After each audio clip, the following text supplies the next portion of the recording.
मन के अंदर परमपिता परमात्मा आ जाए तो फिर लाख कोशिश करने के बाद भी संसार नहीं आएगा। मगर अपनाए गए डब्बो आदो भर्यो, अब आदो भर्यो तो फिर अंदर मिक्स हो जाए, फिर बातचीत निकालो, फिर चाड़ो, फिर अलग अलग करो। तो निवेदन है। और जब मन उस परमपिता जब ये 10 इंद्रियां हमारे बस में आ जाए तो फिर इस मन की ताकत नहीं है कि इधर उधर भटक जाए।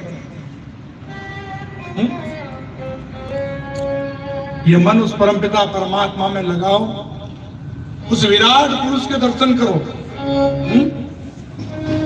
ये सूर्य चंद्र है, उस विराट पुरुष की आंखें हैं। हाँ, ये बड़े बड़े जो पर्वत हैं ये विराट पुरुष, ये जो नदियां हैं ये विराट पुरुष की ये नाड़ियां हैं।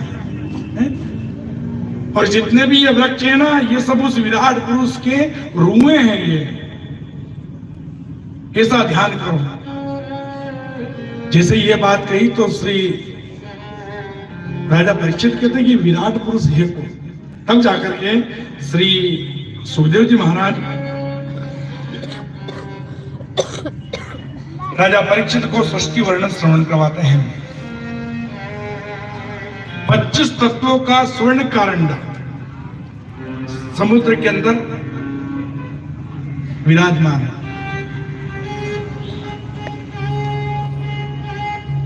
जल के अंदर विराजमान है। उस परमपिता परमात्मा ने, उस पार ब्रह्म परमेश्वर ने एक से अनेक होने की कोशिश की, मन में विचार किया केवल। तो भगवान नारायण स्वयं प्रकट हुए। हाँ हाँ, भगवान नारायण का नाम नारायण क्यों पता आपको? नर कहते हैं, नार कहते हैं जल को, और अयन कहते हैं घर को। जिसका जल के भीतर घर है इसलिए वो नारायण है।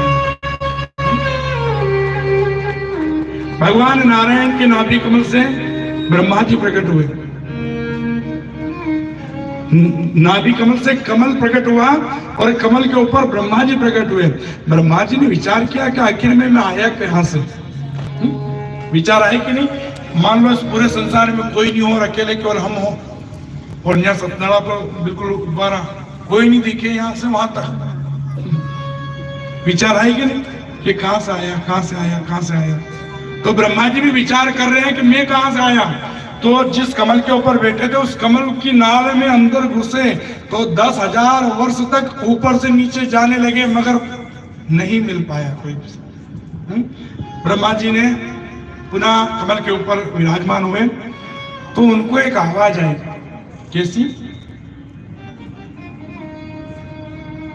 कमल के फूल के ऊपर जल आती थी और वो जल ऊपर से गिर करके नीचे गिरती थी, तो आवाज आती थी क्या?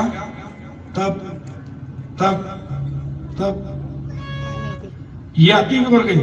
मान लो अपना घर को नल अगर खुल्लो रहे कैसी आवाज आवे? तब तब तब। तो ब्रह्मा जी ने तप करना आरंभ कर दिया। हजारों वर्षों तक तप किया। तप करने से भगवान साक्षात नारायण प्रकट हुए। नारायण के दर्शन किए। दर्शन करने के बाद ब्रह्मा जी का हाथ पकड़ा और विधाता बना दिया। बोले आज से मैं तुमको विधाता बनाता हूं। तो ब्रह्मा जी ने कहा कि प्रभु किसी को अगर मान लो छोटी से छोटी कुर्सी भी मिल जाए तो अभिमान आ जाता है, और आपने मुझे तो ये सबसे बड़ी कुर्सी दे दी है। कहीं से मेरे मन में अभिमान आ जाए तो तब जाकर के भगवान नारायण ने ब्रह्मा जी को चतुर्श्लोकी भागवत का ज्ञान दिया। चतुर्श्लोकी भागवत, इन चतुर्श्लोकी भागवत से ही 18,000 श्लोक व्यास जी महाराज ने। और चतुर्श्लोकी भागवत में भगवान नारायण क्या कह रहे हैं? अहमेवास्मेवाज्ञे नान्यद सदसतः परम्